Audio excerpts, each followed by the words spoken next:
Most welcome to our channel. A lot of thanks for your support. Again and again thanks for your massive support. New Lucent का हम लोग 5वां part कर रहे थे, भारतीय संविधान। इसमें 10वां टॉपिक तक हो चुका है 9। अब 11वां टॉपिक क्या है? राज्य के नीति निर्देशक सिद्धांत। राज्य के नीति निर्देशक सिद्धांत, आइए इसको देखते हैं।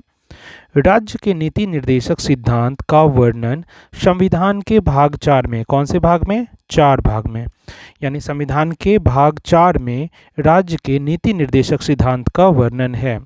राज्य के नीति निर्देशक सिद्धांत का वर्णन संविधान के भाग 4 में है। अनुच्छेद 36 से 51 तक किया गया है। भाग 4 के अनुच्छेद 36 से 51 तक, यानी आर्टिकल 36 टू 51 तक किया गया है। राज्य के नीति निर्देशक सिद्धांत का वर्णन कहाँ किया गया है? तो संविधान के भाग 4 में अनुच्छेद 36 से 51 तक किया गया है।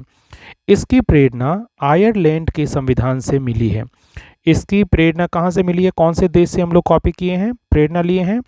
तो आयरलैंड के संविधान से मिली है इसकी प्रेरणा। इसे न्यायालय द्वारा लागू नहीं किया जा सकता। एक्सट्रीमली इंपॉर्टेंट, इसे न्यायालय द्वारा लागू नहीं किया जा सकता है, ध्यान रखना है। यानी इसे वैधानिक शक्ति प्राप्त नहीं है। इसे कौन सी शक्ति प्राप्त नहीं है?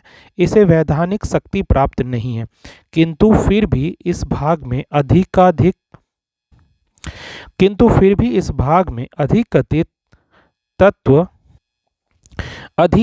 तत्व देश के शासन में मूलभूत है। परंतु फिर भी इस भाग में अधिकथित तत्व देश के शासन में मूलभूत है, यानी फंडामेंटल है, और विधि बनाने में इन तत्वों को लागू करना राज्य का कर्तव्य होगा।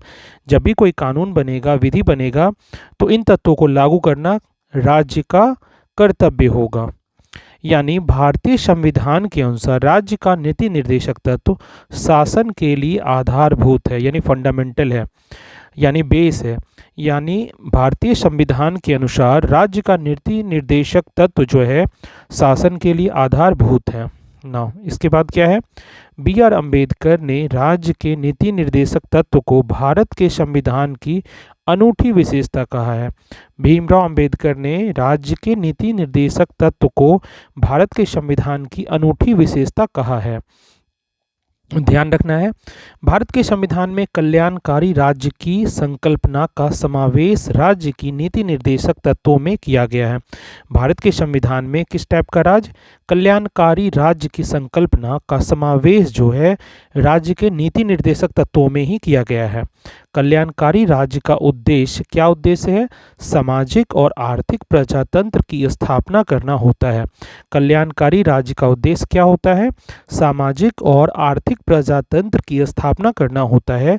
यानी सामाजिक और आर्थिक प्रजातंत्र की स्थापना के उद्देश्य से ही संविधान में नीति निर्देशक तत्वों को शामिल किया गया है। इसका मतलब क्या है? यानी सामाजिक और आर्थिक प्रजातंत्र की स्थापना के उद्देश्य से ही संविधान में नीति निर्देशक तत्वों को शामिल किया गया है। नौ एक चार्ट है, भारत सरकार अधिनियम 1935 ईस्वी में अंतर्विष्ट अनुदेश प्रपत्र को भारतीय संविधान में राज्य के नीति निर्देशक तत्वों के रूप में समाविष्ट किया गया है। यह प्रपत्र 1935 के अधिनियम के तहत ब्रिटिश सरकार द्वारा भारत के गवर्नर जनरल और प्रांतों के गवर्नर जनरल को जारी किया जाता था। भारत सरकार अधिनियम 1935 के बारे में पढ़ रहे थे। भारत सरकार अधिनियम 1935 में अंतर्विष्ट अनुदेश प्रपत्र, क्या? अनुदेश प्रपत्र को ही भारतीय संविधान में राज्य के नीति निर्देशक तत्वों के रूप में समाविष्ट किया गया। यानी अधिनियम 1935, यानी भारत सरकार अधिनियम 1935 में जो अनुदेश प्रपत्र था उसी को नीति निर्देशक तत्वों के रूप में समाविष्ट किया गया है। और यह प्रपत्र, ये जो अनुदेश प्रपत्र था 1935 के अधिनियम के तहत ब्रिटिश सरकार द्वारा भारत के गवर्नर जनरल और प्रांतों के गवर्नरों को जारी किया जाता था। now अब देखते हैं राज्य के नीति निर्देशक सिद्धांत निम्नलिखित हैं। राज्य के नीति निर्देशक सिद्धांत को डिटेल से देखते हैं। now फर्स्ट जो हमारा है अनुच्छेद 38 राज्य लोक कल्याण की अभिवृद्धि। इसमें क्या है? अनुच्छेद 38 में राज्य लोक कल्याण की अभिवृद्धि के लिए सामाजिक व्यवस्था बनाएगा। राज्य लोक कल्याण की अभिवृद्धि के लिए सामाजिक व्यवस्था बनाएगा जिससे नागरिक को सामाजिक, आर्थिक एवं राजनीतिक न्याय मिलेगा। जैसे नागरिक को कौन कौन सा न्याय मिलेगा? सामाजिक न्याय मिलेगा, आर्थिक न्याय मिलेगा और राजनीतिक न्याय मिलेगा। इसके बाद क्या है? अनुच्छेद 39, इसमें आर्थिक न्याय प्राप्त करने के सिद्धांत का उल्लेख है। कौन सा न्याय प्राप्त करने का? आर्थिक न्याय। अनुच्छेद 39 में जो नीति निर्देशक सिद्धांत के अंतर्गत आता है, इसमें आर्थिक न्याय प्राप्त करने के सिद्धांत का वर्णन है, उल्लेख है। ध्यान रखना है, आर्थिक न्याय का सिद्धांत किस आर्टिकल में दिया हुआ है? तो अनुच्छेद 39 में। अनुच्छेद 39 के क में क्या दिया हुआ है? पुरुष और स्त्री सभी नागरिकों को जीविका के पर्याप्त साधन प्राप्त करने का अधिकार हो। अनुच्छेद 39 के क में क्या है? पुरुष और स्त्री सभी नागरिकों को जीविका के पर्याप्त साधन प्राप्त करने का अधिकार हो ना। इसके बाद क्या? अनुच्छेद 39 का ख, समुदाय की भौतिक संपदा का स्वामित्व और नियंत्रण इस प्रकार बटा हो जिससे सामूहिक हितों का सर्वोत्तम साधन बन सके। समुदाय की भौतिक संपदा का स्वामित्व और नियंत्रण इस प्रकार बटा हो जिससे सामूहिक हितों का सर्वोत्तम साधन बन सके। इस खंड के अधीन उद्देश्यों की पूर्ति करने के लिए राज्य के उत्पादन के साधनों का राष्ट्रीयकरण कर सकता है। इस खंड के अधीन उद्देश्यों की पूर्ति के लिए राज्य जो है उत्पादन के साधनों का, कौन ऐसा करेगा? राज्य उत्पादन के साधनों का राष्ट्रीयकरण कर सकता है, नेशनलाइजेशन कर सकता है। राज्य जो है उत्पादन के साधनों का राष्ट्रीयकरण कर सकता है। 9, इसके बाद क्या? अनुच्छेद 39 का ग, आर्थिक व्यवस्था इस प्रकार चले जिससे धन और उत्पादन के साधन का सर्वसाधारण के अहित के लिए केंद्रण न हो। आर्थिक व्यवस्था इस प्रकार चले जिससे धन और उत्पादन के साधन का सर्वसाधारण के अहित के लिए केंद्रण न हो, यानी धन का समान वितरण हो। यानी क्या होगा? धन का समान वितरण होना चाहिए। अनुच्छेद 39 के घ में क्या दिया हुआ है? पुरुषों और स्त्रियों दोनों के लिए समान कार्य के लिए समान वेतन, एक्सट्रीमली इंपॉर्टेंट। अनुच्छेद 39 के घ में क्या दिया हुआ है? पुरुषों और स्त्रियों दोनों के लिए समान कार्य के लिए, अगर वे सेम टाइप के कार्य करते हैं तो उनको सेम वेजेस यानी समान वेतन मिलना चाहिए। पुरुषों और स्त्रियों दोनों के लिए समान कार्य के लिए समान वेतन का प्रावधान किस में है? तो अनुच्छेद 39 के घ में है। नाउ इसके बाद क्या है? अनुच्छेद 39 का व, तो कर्मकारों के स्वास्थ्य और शक्ति का तथा बालकों की सुकुमार अवस्थन का दुरुपयोग न हो। कर्मकारों के स्वास्थ्य और शक्ति का तथा बालकों के सुकुमार अवस्थन का दुरुपयोग न हो और आर्थिक आवश्यकता से विवश होकर नागरिकों को ऐसे रोजगार में न जाना पड़े जो उनकी आयु या शक्ति के अनुकूल ना हो। यानी अनुच्छेद 39 के व में क्या है? कर्मकारों के स्वास्थ्य और शक्ति का तथा कर्मकारों के स्वास्थ्य और शक्ति का दुरुपयोग ना हो, बालकों के सुकुमार अवस्था का दुरुपयोग ना हो और आर्थिक आवश्यकता से विवश होकर नागरिकों को ऐसे रोजगार में न जाना पड़े जो उनकी आयु या शक्ति के अनुकूल ना हो। ना इसके बाद क्या है? अनुच्छेद 39 के च, अनुच्छेद 39 का च, बालकों को स्वतंत्र और गरिमामय वातावरण में स्वस्थ विकास के अवसर और सुविधाएं दी जाए और बालकों व अल्पवय व्यक्तियों को शोषण से तथा नैतिक और आर्थिक परित्याग से रक्षा की जाए। बालकों के बारे में बताया गया है अनुच्छेद 39 के च में। तो बालकों को स्वतंत्र और गरिमामय वातावरण में स्वस्थ विकास के अवसर और सुविधाएं दी जाए और बालकों व अल्पवय व्यक्तियों को शोषण से तथा नैतिक और आर्थिक परित्याग से रक्षा की जाए। खंड च 42वें संविधान संशोधन द्वारा जोड़ा गया था। ये ध्यान रखना है, एक्सट्रीमली इंपॉर्टेंट है। ये जो खंड अभी पढ़ रहे थे 39 का च, ये जो है कब जोड़ा गया है? 42वें संविधान संशोधन द्वारा जोड़ा गया है। जो कब आया था? 42वां संविधान संशोधन कब हुआ था? 1976 में, 1976 में। नौ इसके बाद क्या है? अनुच्छेद 40। अनुच्छेद 40 में क्या है? ग्राम पंचायतों का संगठन, एक्सट्रीमली इंपॉर्टेंट, याद रखना है। अनुच्छेद 40 में क्या है? ग्राम पंचायतों का संगठन, ग्राम पंचायतों का संगठन अनुच्छेद 40 में दिया हुआ है। ये नीति निर्देशक सिद्धांत के अंदर ही आता है। अनुच्छेद 41 में क्या दिया हुआ है? कुछ दशाओं में काम, शिक्षा और लोक सहायता पाने का अधिकार। कुछ दशाओं में काम, शिक्षा और लोक सहायता पाने का अधिकार अनुच्छेद 41 में दिया हुआ है। 15 अगस्त 1995 से प्रभाव में आया राष्ट्रीय सामाजिक कार्यक्रम भारतीय संविधान के अनुच्छेद 41 के प्रावधानों की पूर्ति करता है।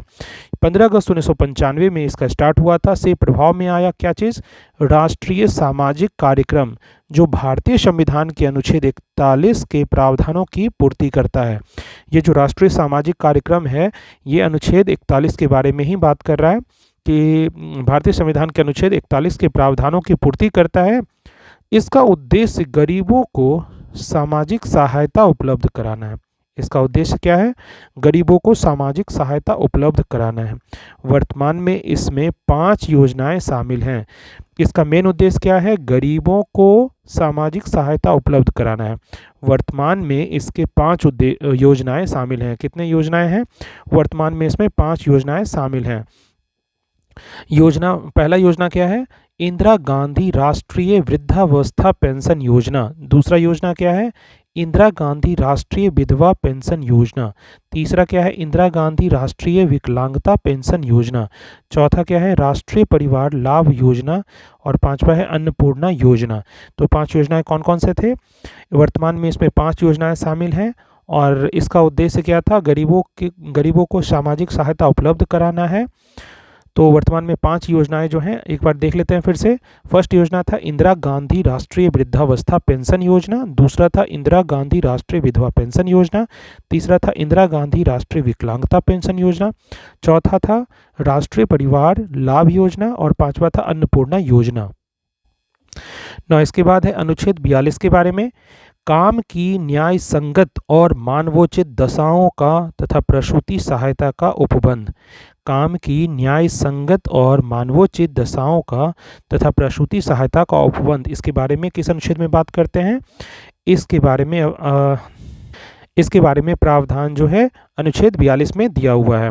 अनुच्छेद 43 में क्या दिया हुआ है? कर्मकारों के लिए निर्वाचन, मजदूरी एवं कुटीर उद्योग का प्रोत्साहन।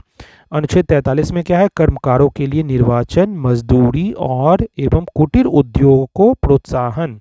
अनुच्छेद 44 में क्या है? नागरिकों के लिए एक समान सिविल संहिता।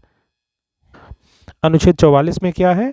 नागरिकों के लिए एक समान सिविल संहिता। अनुच्छेद 44 में क्या है? नागरिकों के लिए एक समान सिविल संहिता। एक्सट्रीमली इंपॉर्टेंट है, ध्यान रखना है। अनुच्छेद 46 में क्या है? अनुसूचित जातियों, अनुसूचित जनजातियों और अन्य दुर्बल वर्गों के शिक्षा और अर्थ संबंधी हितों की अभिवृद्धि। क्या चीज़ है अनुच्छेद 46 में? अनुच्छेद 46 में कौन सा प्रावधान है? अनुसूचित जातियों, अनुसूचित जनजातियों और अन्य दुर्बल वर्गों की शिक्षा और अर्थ संबंधी हितों की अभिवृद्धि। अर्थ संबंधी हितों की अभिवृद्धि। अनुच्छेद 47 में क्या दिया हुआ है? पोषाहार स्तर, जीवन स्तर को ऊंचा करने तथा लोक स्वास्थ्य का सुधार करने का राज्य का कर्तव्य। अनुच्छेद 47 में क्या दिया हुआ है? पोषाहार स्तर, जीवन स्तर को ऊंचा करने तथा लोक स्वास्थ्य का सुधार करने का राज्य का कर्तव्य होगा। मतलब ये सब करने का राज्य का कर्तव्य है। किसका ये सब कर्तव्य है? राज्य का कर्तव्य होगा कि वो अपने राज्य में पोषाहार स्तर अच्छा रखे, जीवन स्तर को ऊंचा करे और लोक स्वास्थ्य का सुधार करे।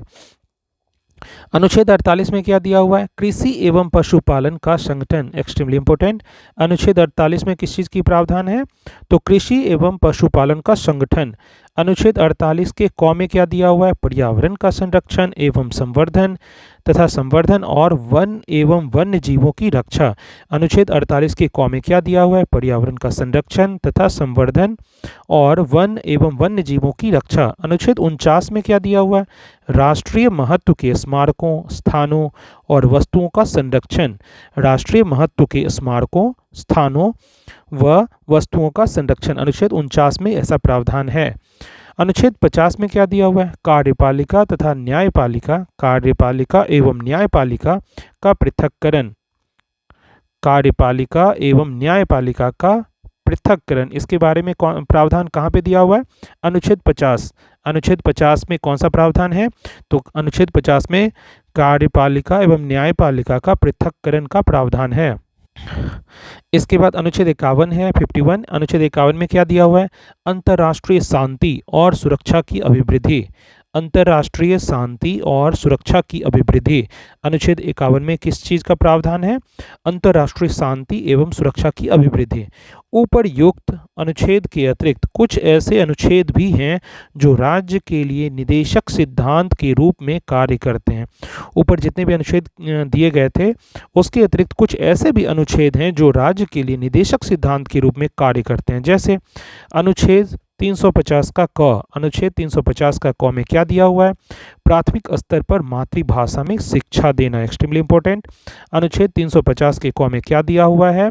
अनुच्छेद 350 के क में प्राथमिक स्तर पर मातृभाषा में यानी मदर टंग में शिक्षा यानी एजुकेशन देना, प्राथमिक स्तर पर मातृभाषा में शिक्षा देना।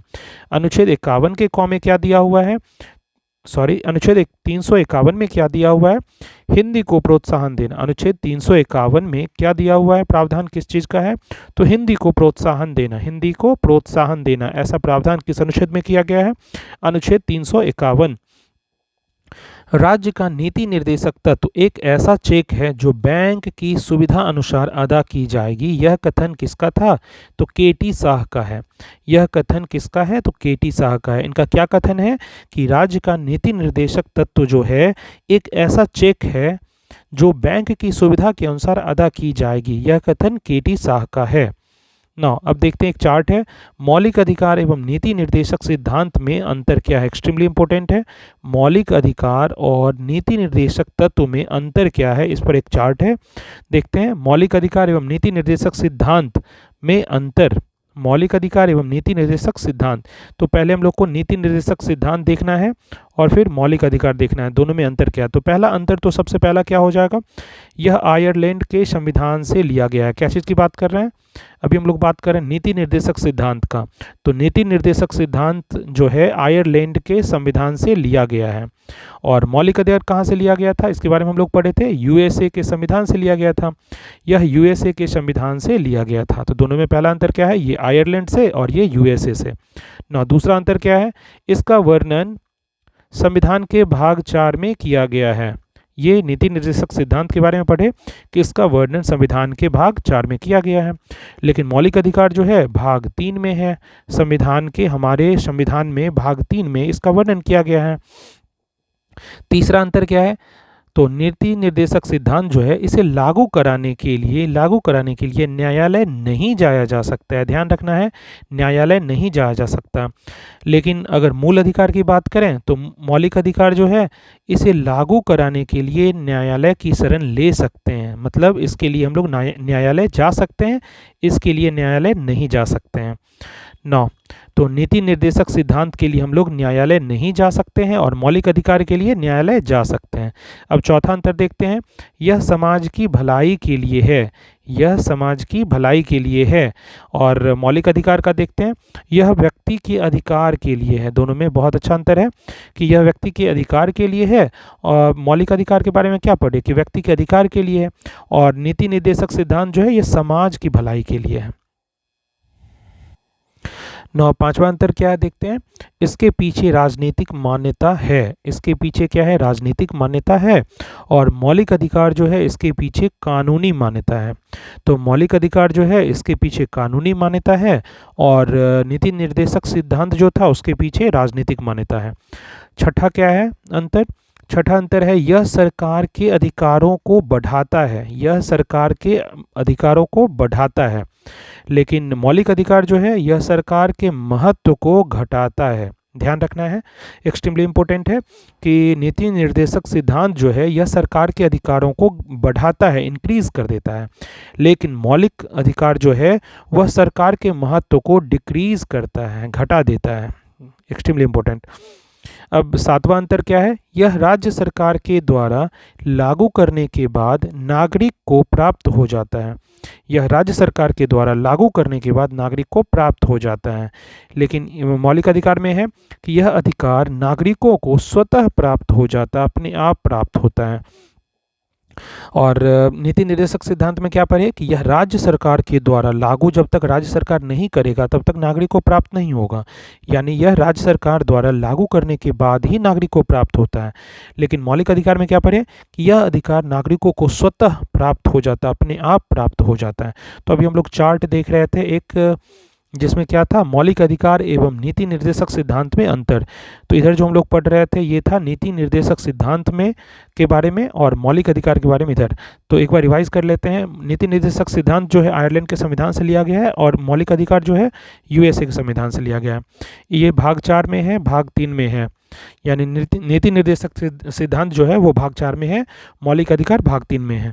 इसे न्यायालय द्वारा लागू नहीं किया जा सकता है और इसे न्यायालय की शरण ले सकते हैं लागू कराने के लिए। और चौथा क्या था, समाज की भलाई के लिए है, लेकिन यह जो है व्यक्ति के अधिकार के लिए है। इसके पीछे राजनीतिक मान्यता है और यहाँ था कानूनी मान्यता। नौ, इसके बाद क्या था, सरकार के अधिकारों को बढ़ाता है, लेकिन मौलिक अधिकार क्या था, यह सरकार के महत्व को घटा देता है। और सातवां अंतर क्या था, यह राज्य सरकार के द्वारा लागू करने के बाद ही मान्यता, यह राज्य सरकार द्वारा लागू करने के बाद ही नागरिक को प्राप्त होता है, लेकिन यहाँ पे क्या था कि नागरिक को स्वतः प्राप्त हो जाता है। मौलिक अधिकार में क्या था कि यह अधिकार नागरिकों को स्वतः प्राप्त हो जाता है, तो ध्यान रखेंगे। ना इसके बाद 12वां टॉपिक है हमारा। 12वां टॉपिक क्या है, मौलिक कर्तव्य। मौलिक कर्तव्य, मौलिक कर्तव्य के बारे में पढ़ेंगे।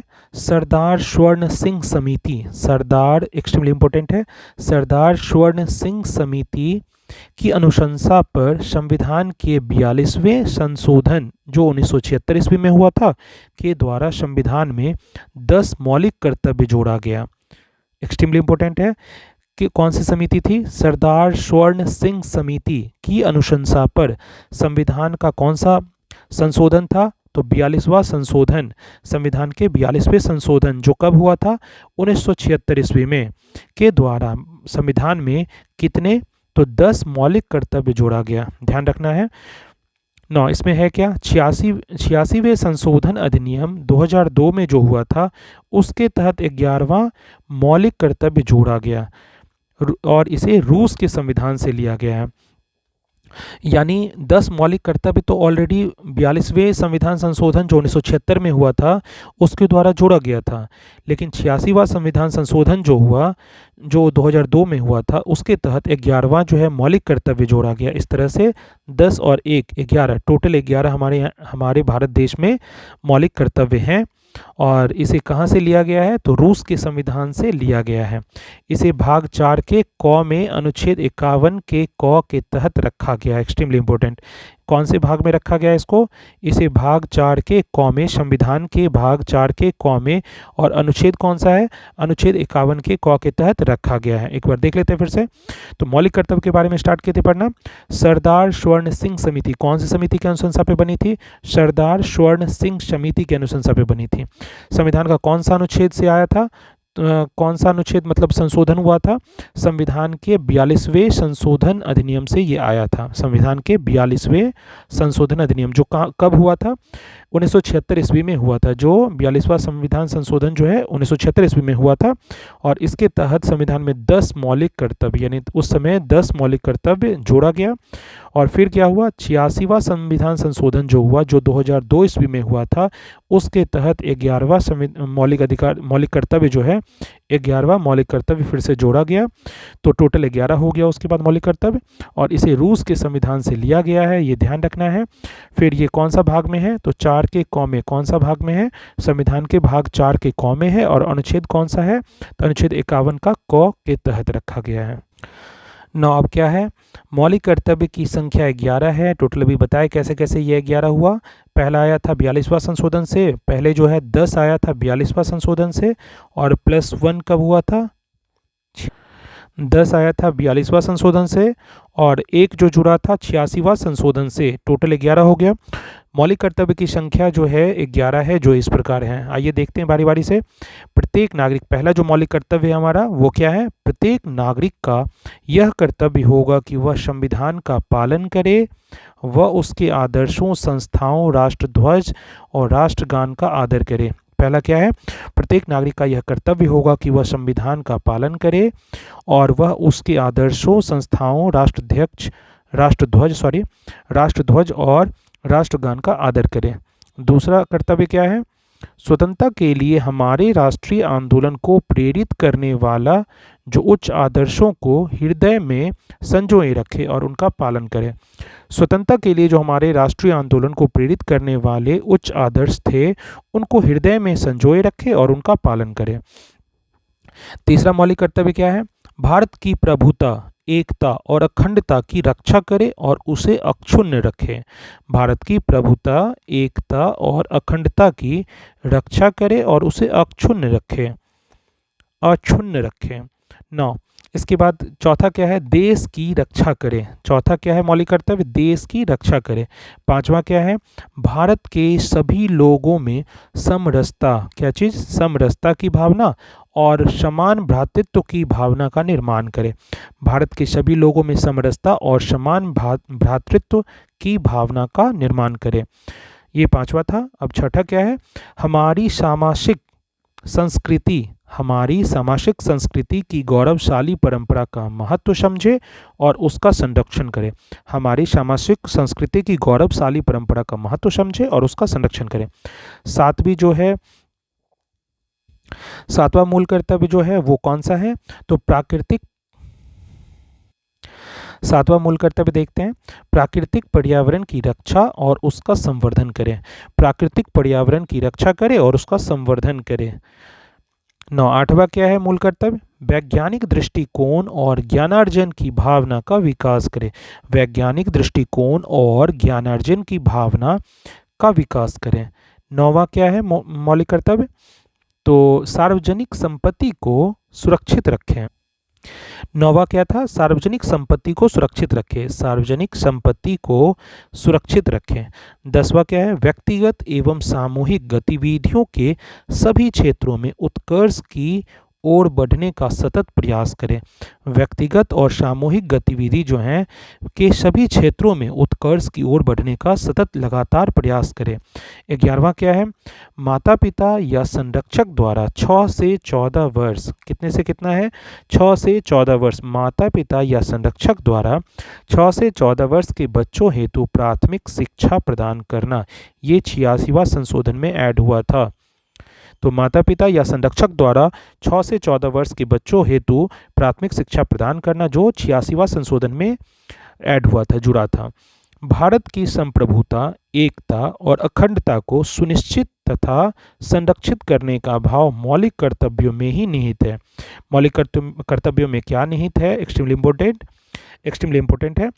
तो भारत की संप्रभुता, एकता और अखंडता को सुनिश्चित तथा संरक्षित करने का भाव मौलिक कर्तव्यों में ही निहित है, ध्यान रखेंगे।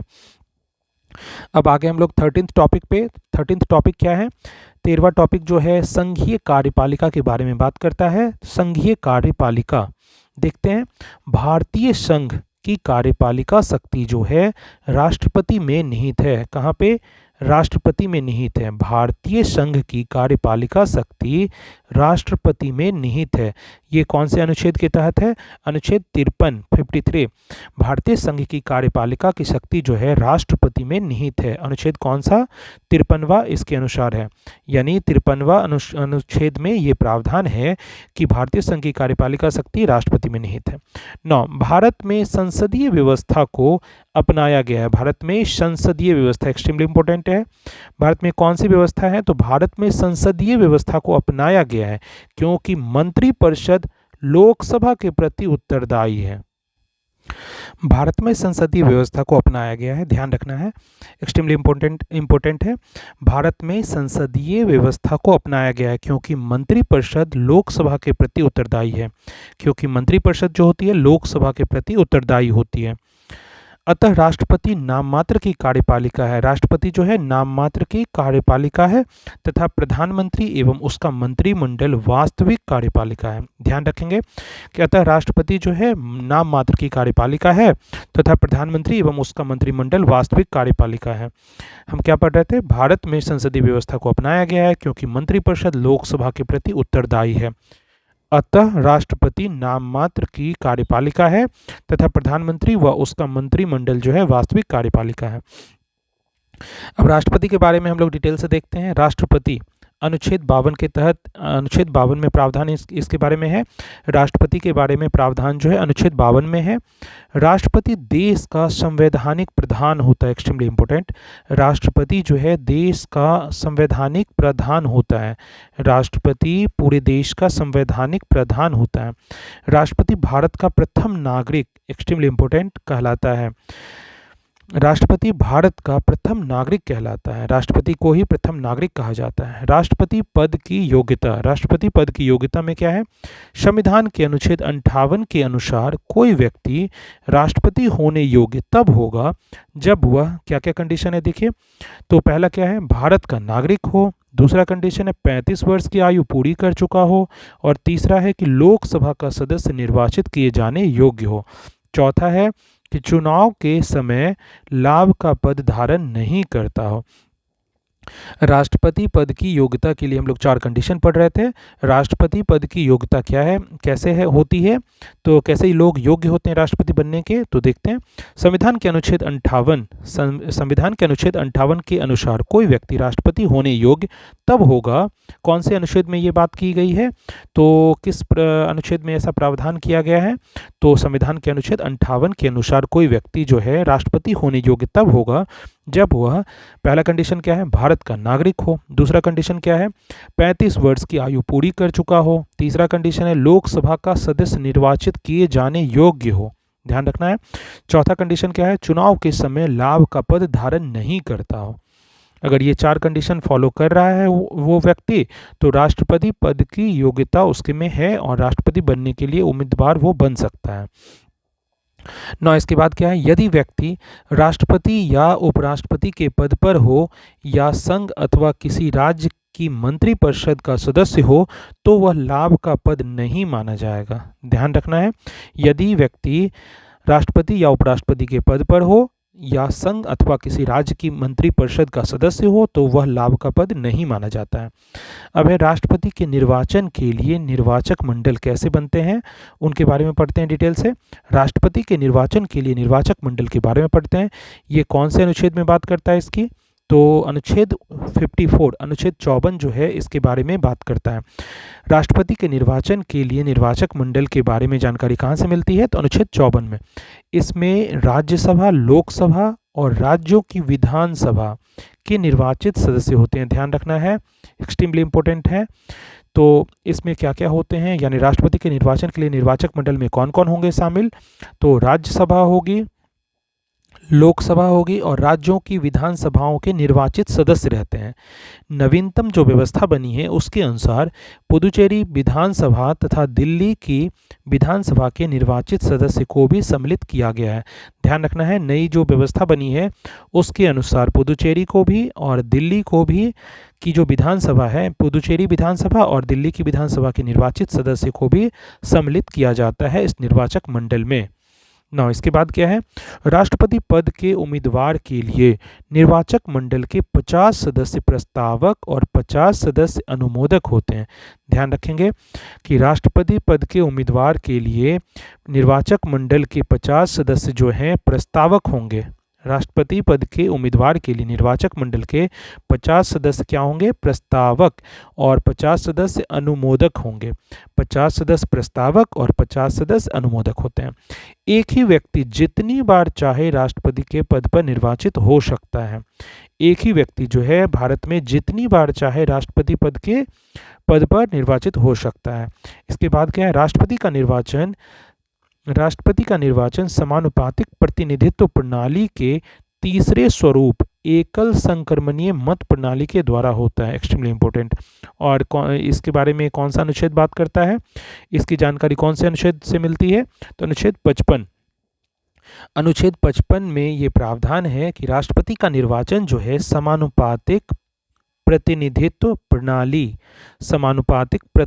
प्रणाली के तीसरे, कौन से तीसरे स्वरूप एकल संक्रमणीय मत पद्धति के द्वारा होता है। एकल संक्रमणीय मत पद्धति के द्वारा होता है, जो अनुच्छेद 55 में बताया गया है। 9, राष्ट्रपति के निर्वाचन से संबंधित विवादों का निपटारा उच्चतम न्यायालय द्वारा किया जाता है। राष्ट्रपति के निर्वाचन से संबंधित अगर कोई विवाद है तो उसका निपटारा कहाँ होगा, तो सुप्रीम कोर्ट में। वहाँ निपटारा कहाँ होगा? सुप्रीम कोर्ट में। राष्ट्रपति के निर्वाचन से संबंधित अगर कोई विवाद है तो उसका सॉल्यूशन कहाँ होगा, का निपटारा कहाँ होगा? सुप्रीम कोर्ट यानी उच्चतम न्यायालय द्वारा किया जाता है। निर्वाचन अवैध घोषित होने पर उसके द्वारा किए गए कार्य अवैध नहीं होते हैं, ध्यान रखना है। अगर कभी निर्वाचन अवैध घोषित हो जाए तो उसके द्वारा राष्ट्रपति द्वारा कार्य किए गए जो हैं वो अवैध नहीं होते हैं, ये ध्यान रखेंगे।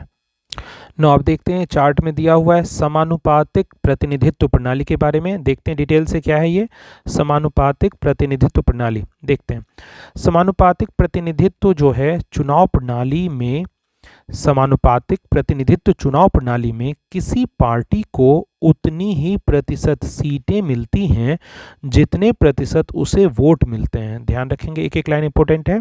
समानुपातिक प्रतिनिधित्व चुनाव प्रणाली में किसी पार्टी को उतनी ही प्रतिशत सीटें मिलती हैं जितने प्रतिशत उसे वोट मिलते हैं, यानी मतगणना के बाद प्रत्येक पार्टी को संसद में उसी अनुपात में सीटें दे दी जाती है जिस अनुपात में उसे वोटों में हिस्सा मिलता है। ध्यान रखना है कि उतनी ही सीटें दे दी जाती है जिस अनुपात में उसे वोटों में हिस्सा मिलता है। प्रत्येक पार्टी चुनावों से पहले अपने प्रत्याशियों की एक प्राथमिकता सूची जारी कर देती है और अपने उतने ही प्रत्याशियों को उस प्राथमिकता सूची में चुन लेती है जितनी सीटों का कोटा उसे दिया जाता है। चुनावों की इस व्यवस्था को समानुपातिक प्रतिनिधित्व प्रणाली कहा जाता है। चुनावों की इसी व्यवस्था को क्या कहा जाता है? समानुपातिक प्रतिनिधित्व प्रणाली कहते हैं। समानुपातिक प्रतिनिधित्व प्रणाली के दो प्रकार होते हैं। कितने प्रकार होते हैं? दो प्रकार होते हैं। समानुपातिक प्रतिनिधित्व प्रणाली के दो प्रकार होते हैं। कुछ देशों में जैसे इजराइल, नीदरलैंड में पूरे देश को एक निर्वाचन क्षेत्र माना जाता है। कुछ देशों जैसे इजराइल और नीदरलैंड में पूरे देश को एक निर्वाचन क्षेत्र माना जाता है और प्रत्येक पार्टी को राष्ट्रीय चुनाव में प्राप्त वोटों के अनुपात में सीटें दे दी जाती है। दूसरा तरीका, ये तो पहला तरीका था, और दूसरा तरीका जो है वो है तरीका अर्जेंटीना। दूसरा तरीका जो है अर्जेंटीना और पुर्तगाल में देखने को मिलता है, जहां पूरे देश को बहुसदस्यीय निर्वाचन क्षेत्रों में बांट दिया जाता है। पूरे देश को क्या करता है? बहुसदस्यीय निर्वाचन क्षेत्रों में बांट दिया जाता है और प्रत्येक पार्टी प्रत्येक निर्वाचन क्षेत्र के लिए अपने प्रत्याशियों की एक सूची जारी करता है। प्रत्येक पार्टी क्या करती है? प्रत्येक पार्टी प्रत्येक निर्वाचन क्षेत्र के लिए अपने प्रत्याशियों की एक सूची जारी करती है जिसमें उतने ही नाम होते हैं जितने प्रत्याशियों को उस निर्वाचन क्षेत्र में चुना जाना होता है। जिसमें उतने ही नाम होते हैं जितने प्रत्याशियों को उस निर्वाचन क्षेत्र से चुना जाना होता है। इन दोनों ही रूपों में मतदाता जो है राजनीतिक दलों को वोट देते हैं, न कि उनके प्रत्याशियों को। ध्यान रखना है, इन दोनों व्यवस्थाओं में ही, इन दोनों रूपों में ही मतदाता जो है राजनीतिक दलों को वोट देते हैं, ना कि उनके प्रत्याशियों को। एक पार्टी को किसी निर्वाचन क्षेत्र में जितने मत प्राप्त होते हैं उसी आधार पर उसे उस निर्वाचन क्षेत्र की एक पार्टी को किसी निर्वाचन क्षेत्र में जितने मत प्राप्त होते हैं उसी आधार पर उसे उस निर्वाचन क्षेत्र में सीटें दे दी जाती हैं। अतः किसी निर्वाचन क्षेत्र के प्रतिनिधि वास्तव में राजनीतिक दलों के प्रतिनिधि होते हैं। किसी निर्वाचन क्षेत्र के प्रतिनिधि जो हैं वास्तव में क्या होते हैं? राजनीतिक दलों के प्रतिनिधि होते हैं। नोट, भारत में हमने समानुपातिक प्रतिनिधित्व प्रणाली को केवल अप्रत्यक्ष चुनाव के लिए ही सीमित रूप से अपनाया है। भारत में हमने समानुपातिक प्रतिनिधित्व प्रणाली को केवल अप्रत्यक्ष चुनाव के लिए ही सीमित रूप में अपनाया है। हमारा संविधान राष्ट्रपति, उपराष्ट्रपति, राज्यसभा और विधान परिषदों के चुनाव के लिए समानुपातिक प्रतिनिधित्व प्रणाली का एक तीसरा और जटिल स्वरूप, जिसे एकल संक्रमणीय मत प्रणाली कहते हैं, को अपनाया है। हमारा संविधान राष्ट्रपति, उपराष्ट्रपति, राज्यसभा और विधान परिषदों के चुनाव के लिए समानुपातिक प्रतिनिधित्व प्रणाली का एक तीसरा, ये तो दो पार्ट हम लोग ऊपर देखे, और हमारे यहाँ तीसरा पार्ट अपनाया जाता है जो तीसरा एक जटिल व्यवस्था जो है, तीसरा और जटिल स्वरूप जिसे एकल क्या कहते हैं, एकल संक्रमणीय मत प्रणाली कहते हैं, को अपनाया है। इसके बाद क्या है देखते हैं, राष्ट्रपति अपने पद ग्रहण करने की तिथि से 5 वर्ष तक, कितने साल तक, 5 वर्ष तक की अवधि तक पद धारण करेगा। राष्ट्रपति अपने पद ग्रहण करने की तिथि से 5 वर्ष की अवधि तक पद धारण करेगा।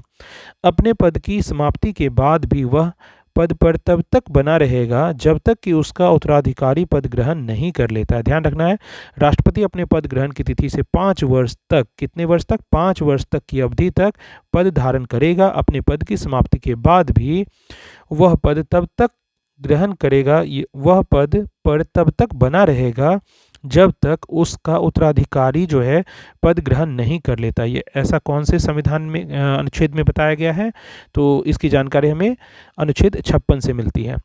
इसके बाद क्या है, पद धारण करने से पूर्व राष्ट्रपति को एक निर्धारित प्रपत्र पर भारत के मुख्य न्यायाधीश अथवा उनकी अनुपस्थिति में उच्चतम न्यायालय के वरिष्ठतम न्यायाधीश के सम्मुख शपथ लेनी पड़ती है।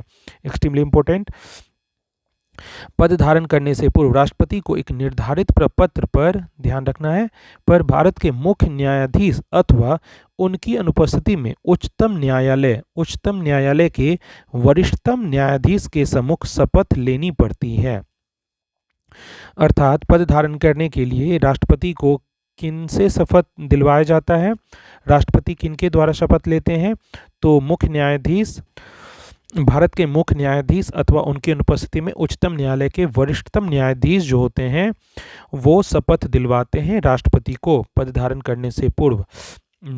इसके बाद क्या है, अनुच्छेद 77 के 1 में, के अनुसार, अनुच्छेद 77 के फर्स्ट पार्ट के अनुसार भारत सरकार की समस्त कार्यपालिका कार्यवाही राष्ट्रपति के नाम से की हुई कही जाएगी।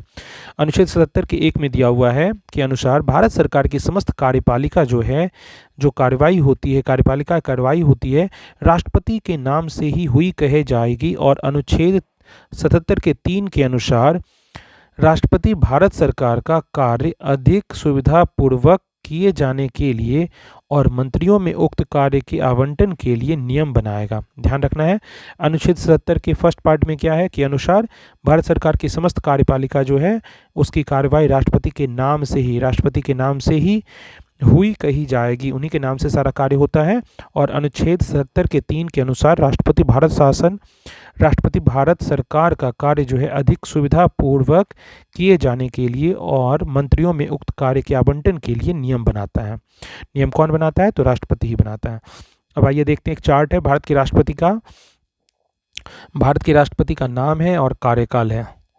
तो सबसे पहले हमारे राष्ट्रपति कौन थे, डॉक्टर राजेंद्र प्रसाद, जो 26 जनवरी 1950 से 13 मई 1962 तक बने रहे। और दूसरे राष्ट्रपति कौन थे हमारे, डॉक्टर एस राधाकृष्णन, जो 13 मई 1962 से 13 मई 1967 तक बने रहे। जाकिर हुसैन तीसरे राष्ट्रपति थे, जो 13 मई 1967 से 3 मई 1969 ईस्वी तक राष्ट्रपति बने हुए थे। वीवी गिरी उसके बाद राष्ट्रपति बने, जो 24 अगस्त 1969 से 24 अगस्त 1974 ईस्वी तक राष्ट्रपति बने थे। फखरुद्दीन अली अहमद इसके बाद राष्ट्रपति बने, जो 24 अगस्त 1974 से 11 फरवरी 1970 के लिए राष्ट्रपति रहे। नीलम संजीव रेड्डी इसके बाद राष्ट्रपति बने थे, 25 जुलाई 1977 से 25 जुलाई 1982 ईस्वी तक ये राष्ट्रपति बने रहे। ज्ञानी जैल सिंह, इनका कब से कब तक अवधि रहा, 25 जुलाई 1982 से 25 जुलाई 1987। आर वेंकट रमन, इनका कार्यकाल क्या था, 25 जुलाई 1987 से 25 जुलाई 1992। डॉक्टर शंकर दयाल शर्मा इसके बाद राष्ट्रपति बनते हैं और इनका कार्यकाल क्या था, 25 जुलाई 1992 से 25 जुलाई 1997। के आर नारायण इसके बाद कौन थे राष्ट्रपति, के आर नारायण 10वें राष्ट्रपति कौन थे, के आर नारायण। इनकी कार्यावधि क्या थी, तो 25 जुलाई 1997 से 25 जुलाई 2002 तक ये बने हुए रहे। इसके बाद APJ doctor APJ Abdul Kalam, doctor APJ Abdul Kalam, इनकी जो कार्यकाल है कब से कब तक थी, राष्ट्रपति कब से कब तक थे, 11वें राष्ट्रपति के रूप में जाने जाते हैं डॉक्टर एपीजे अब्दुल कलाम। 25 जुलाई 2002 से 25 जुलाई 2007 तक ये भारत के राष्ट्रपति के पद पे रहे। उसके बाद 12वें राष्ट्रपति हमारे कौन थे, तो प्रतिभा पाटिल थी। तो प्रतिभा पाटिल 12वें राष्ट्रपति थी और कब से कब तक ये राष्ट्रपति पद पर रहीं, तो 25 जुलाई 2007 से 25 जुलाई 2012 ईस्वी तक ये राष्ट्रपति पद पर रहीं। इसके बाद 13वें नंबर पे प्रणब मुखर्जी राष्ट्रपति बनते हैं। इनका कार्यकाल कब से कब तक था, 25 जुलाई 2012 से लेके 25 जुलाई 2017 तक ये राष्ट्रपति पद पर रहे।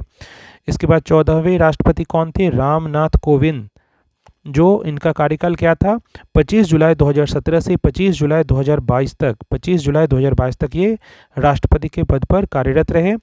इसके बाद हमारी अभी लेटेस्ट में जो है 15वीं राष्ट्रपति द्रौपदी मुर्मू, इनका कार्यकाल कब से कब तक है, तो 25 जुलाई 2022 को ये राष्ट्रपति पद ग्रहण की और अभी तक ये बनी हुई हैं।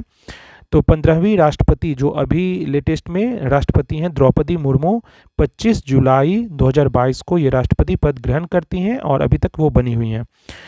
स्वतंत्रता के बाद पैदा होने वाली भारत की पहली राष्ट्रपति हैं। इनको द्रौपदी मुर्मू को स्वतंत्रता के बाद पैदा होने वाली भारत की पहली राष्ट्रपति के रूप में जाना जाता है। तो जन्म इनका कब हुआ था, 20 जून 1958 ईस्वी को। जन्म इनका कब हुआ था, 20 जून 1958 ईस्वी को। वीवी गिरी जो है 3 मई 1969 से 20 जुलाई 1969 ईस्वी तक। न्यायमूर्ति मोहम्मद हिदायतुल्लाह 20 जुलाई 1969 से 24 अगस्त 1969 ईस्वी तक। और बीडी जत्ती 11 फरवरी 1977 से 25 जुलाई 1977 तक ईस्वी तक कार्यवाहक राष्ट्रपति के पद पर रहे, ये भी ध्यान रखेंगे। इसके बाद क्या है, राष्ट्रपति निम्न दशाओं में 5 वर्ष से पहले भी पद त्याग कर सकता है। देखते हैं कौन कौन सी दशा है जिसमें राष्ट्रपति जो है 5 वर्ष से पहले भी पद त्याग सकते हैं। तो पहली दशा क्या है, उपराष्ट्रपति को संबोधित अपने त्यागपत्र द्वारा। यह त्यागपत्र उपराष्ट्रपति को संबोधित किया जाएगा जो इसकी सूचना लोकसभा के अध्यक्ष को देगा। अनुच्छेद 56 के सेकेंड पार्ट में ऐसा लिखा हुआ है। अनुच्छेद 56 के सेकेंड पार्ट से इसकी जानकारी मिलती है। तो क्या है इसमें कि उपराष्ट्रपति को संबोधित अपने त्यागपत्र द्वारा, यह त्यागपत्र उपराष्ट्रपति को संबोधित किया जाएगा जो इसकी सूचना लोकसभा के अध्यक्ष को दे देगा। सेकंड क्या है कंडीशन, राष्ट्रपति के बारे में हम लोग पढ़ रहे हैं कि किन किन दशाओं में वो 5 वर्ष से पहले त्याग दे सकते हैं, 5 वर्ष से पहले भी पद त्याग कर सकते हैं, इनके बारे में हम लोग पढ़ रहे हैं। सेकेंड क्या कंडीशन है, तो महाभियोग द्वारा हटाए जाने पर, जिसके बारे में कहाँ किस अनुच्छेद में बात होता है, महाभियोग द्वारा हटाए जाने पर। ये अनुच्छेद 61 से हम लोग को जानकारी इसकी प्राप्त होती है। अनुच्छेद 61 के प्रावधान द्वारा इसकी जानकारी हमें मिलती है कि महाभियोग द्वारा भी राष्ट्रपति को हटाया जा सकता है। महाभियोग के लिए केवल एक ही आधार है जो अनुच्छेद 61 के फर्स्ट पार्ट में है उल्लेखित है, वह है संविधान का अतिक्रमण। यानी महाभियोग के लिए केवल एक ही आधार है। क्या एक आधार है, संविधान का अतिक्रमण, जो कहाँ दिया हुआ है, अनुच्छेद 61 के फर्स्ट पार्ट में। महाभियोग द्वारा हटाए जाने पर अनुच्छेद 61 में जो दिया हुआ है, महाभियोग के लिए केवल एक ही आधार है। ध्यान रखना है कि संविधान का अतिक्रमण को ही आधार बना के महाभियोग किया जा सकता है, राष्ट्रपति को हटाया जा सकता है। इसके बाद क्या है, राष्ट्रपति पर महाभियोग, अनुच्छेद जो 61 में दिया हुआ है, इसके बारे में हम लोग डिटेल से पढ़ते हैं। राष्ट्रपति पर महाभियोग जो अनुच्छेद 61 में दिया गया है, देखते हैं क्या है। राष्ट्रपति द्वारा संविधान के प्रावधानों के उल्लंघन पर संसद के किसी सदन द्वारा उस पर महाभियोग लगाया जा सकता है, परंतु इसके लिए आवश्यक है कि राष्ट्रपति को 14 दिन पहले लिखित सूचना दी जाए, जिस पर उस सदन के 1/4 सदस्यों के हस्ताक्षर हों। एक्सट्रीमली इंपॉर्टेंट है, ध्यान रखना है। ये पूरा प्रोसेस हम लोग पढ़ रहे हैं। ये पूरा प्रोसेस है कि राष्ट्रपति पर महाभियोग जो है कैसे लगाया जाता है, अनुच्छेद 61 में जो बताया गया उसी को हम लोग पढ़ रहे हैं। तो राष्ट्रपति द्वारा संविधान के प्रावधानों के उल्लंघन पर, अगर कभी राष्ट्रपति से संविधान के प्रावधान का उल्लंघन हो जाए तो इस पर उन पर महाभियोग लगाया जा सकता है। इसके लिए क्या करना होगा, संसद के किसी भी सदन द्वारा, कोई भी सदन द्वारा उस पर महाभियोग जो है लगाया जा सकता है। परंतु इसके लिए आवश्यक क्या है कि राष्ट्रपति को 14 दिन पहले, कितने दिन पहले, तो 14 दिन पहले लिखित सूचना दी जाए, रिटेन में उनको इन्फॉर्मेशन देना होगा, जिस पर उस सदन के, जिस सदन से ये सूचना आएगी उस सदन का 1/4 सदस्य जो है उनके हस्ताक्षर होंगे। संसद के उस सदन जिसमें महाभियोग जो है का प्रस्ताव पेश है कि 2/3 सदस्यों द्वारा पारित कर देने पर प्रस्ताव जो है दूसरे सदन में जाएगा। ध्यान रखना है, दूसरा सदन राष्ट्रपति पर लगाए गए आरोपों की जांच करेगा या कराएगा, और ऐसी जांच में राष्ट्रपति के ऊपर लगाए गए आरोपों को सिद्ध करने वाला प्रस्ताव जो है 2/3 बहुमत से पारित हो जाता है। तब राष्ट्रपति पर महाभियोग की प्रक्रिया पूरी समझी जाएगी और उसी तिथि से राष्ट्रपति को पदत्याग करना होगा। ना इसके बाद क्या है, राष्ट्रपति की रिक्ति को 6 महीने के अंदर भरना होता है। अगर कभी राष्ट्रपति की रिक्ति हो जाए तो 6 महीने के अंदर इनको भरना होता है। कितने दिन के अंदर, 6 महीने के अंदर राष्ट्रपति की रिक्ति को 6 महीने के अंदर भरना होता है। जब राष्ट्रपति पद की रिक्ति पदावधि यानी 5 वर्ष की समाप्ति से हुई है तो निर्वाचन पदावधि की समाप्ति के पहले ही कर लिया जाएगा। जब कभी ऐसा हो कि राष्ट्रपति पद की रिक्ति जो है पद अवधि यानी 5 वर्ष की समाप्ति से हुई है तो निर्वाचन जो है पद अवधि की समाप्ति के पहले ही कर लिया जाएगा। ये कौन से अनुच्छेद में इसके बारे में लिखा हुआ है, तो अनुच्छेद 62 के फर्स्ट पार्ट में लिखा हुआ है। अनुच्छेद 62 का 1 में ये लिखा हुआ है कि जब राष्ट्रपति पद की रिक्ति पदावधि की समाप्ति से हुई है तो निर्वाचन जो है पदावधि की समाप्ति से पहले ही कर लिया जाएगा। किंतु यदि उसे पूरा करने में कोई विलंब हो जाता है तो राज अंतराल न होने पाए, इसलिए यह उपबंध है कि राष्ट्रपति अपने पद की अवधि समाप्त हो जाने पर भी तब तक पद पर बना रहेगा जब तक उसका उत्तराधिकारी पद धारण नहीं कर लेता। ये कौन से अनुच्छेद में बात है इसके बारे में, तो अनुच्छेद 56 के 1 के गौ से इसकी जानकारी मिलती है। 56(1) गौ से हम लोग को इसकी जानकारी मिलती है कि अगर कभी ऐसा हो किंतु यदि उसे पूरा करने में कोई विलंब हो जाता है तो राज अंतराल न होने पाए, इसलिए यह उपबंध है कि राष्ट्रपति अपने पद की अवधि समाप्त हो जाने पर भी तब तक वह पद पर बना रहेगा जब तक कि उसका उत्तराधिकारी जो है पद धारण नहीं कर लेता है। अनुच्छेद 56(1) के गौ से इसकी जानकारी मिलती है। ऐसी दशा में उपराष्ट्रपति राष्ट्रपति के रूप में कार्य नहीं कर सकेगा। ध्यान रखना है, ऐसी दशा कभी अगर हो जाती है तो ऐसी दशा में उपराष्ट्रपति जो है राष्ट्रपति के रूप में कार्य नहीं कर सकेगा।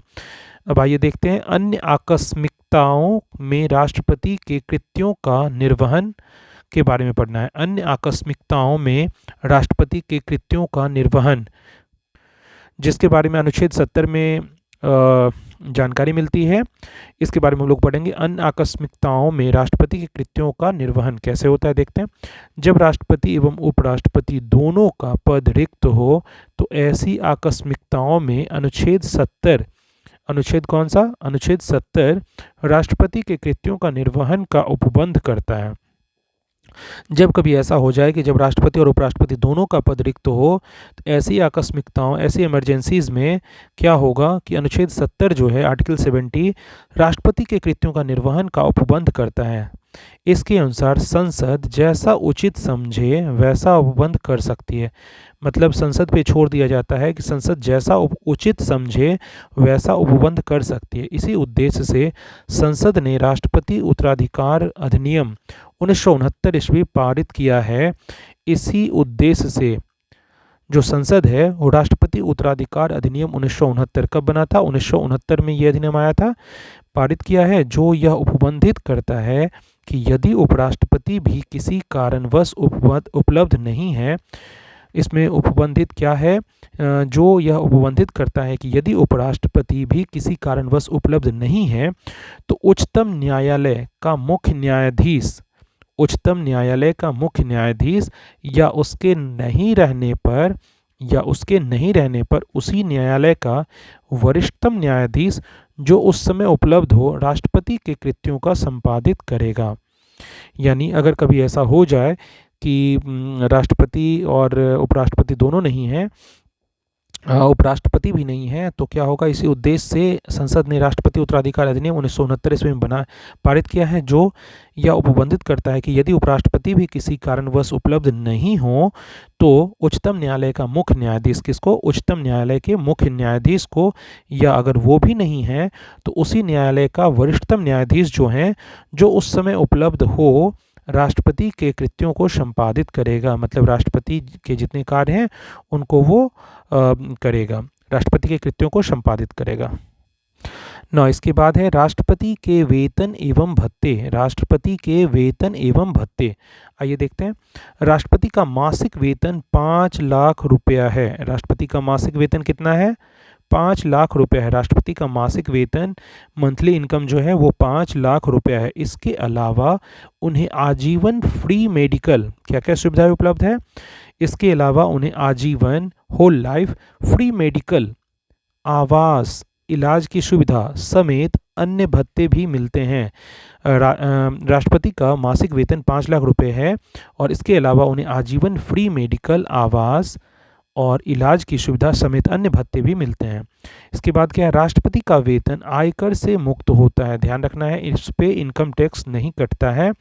राष्ट्रपति का वेतन जो होता है आयकर से मुक्त होता है, ध्यान रखना है ना। इसके बाद क्या है? भारत के राष्ट्रपति और उनकी पत्नी दुनिया भर में कहीं कहीं भी मुफ्त में यात्रा कर सकते हैं। भारत के राष्ट्रपति और उनकी पत्नी पूरे दुनिया भर में कहीं भी फ्री में यानी मुफ्त में यात्रा कर सकते हैं। राष्ट्रपति के पास 5 लोगों का सेक्रेटेरियल स्टाफ होता है। राष्ट्रपति के पास कितने लोगों का? 5 लोगों का सेक्रेटेरियल स्टाफ होता है। राष्ट्रपति के कार्यकाल के दौरान उनके वेतन तथा भत्ते में किसी प्रकार की कमी नहीं की जा सकती है। राष्ट्रपति के कार्यकाल के दौरान क्या होगा? उनके वेतन और भत्ते में किसी प्रकार की कमी नहीं की जा सकती है। इसके बाद क्या है? राष्ट्रपति को अवकाश ग्रहण के बाद पेंशन के रूप में 1.5 लाख रुपया। राष्ट्रपति को अवकाश ग्रहण करने के बाद पेंशन के रूप में 1.5 लाख रुपये प्रति माह मिलता है। साथ ही स्टाफ पर खर्च करने के लिए 60,000 रुपये महीना अलग से दिया जाता है। राष्ट्रपति को अवकाश ग्रहण करने के बाद पेंशन के रूप में कितना? 1.5 लाख रुपये प्रति माह मिलता है और साथ ही स्टाफ पर खर्च करने के लिए जो है 60,000 रुपये प्रति माह अलग से दिया जाता है, ध्यान रखना है। इसके बाद हम लोग नेक्स्ट लेक्चर में करेंगे। नेक्स्ट लेक्चर में हम लोग करेंगे राष्ट्रपति के अधिकार एवं कर्तव्य। A lot of thanks for listening, watching, sharing, liking. Again and again thanks for like, share and subscribe. Again and again thanks for like, share and subscribe. मिलते हैं नेक्स्ट लेक्चर में।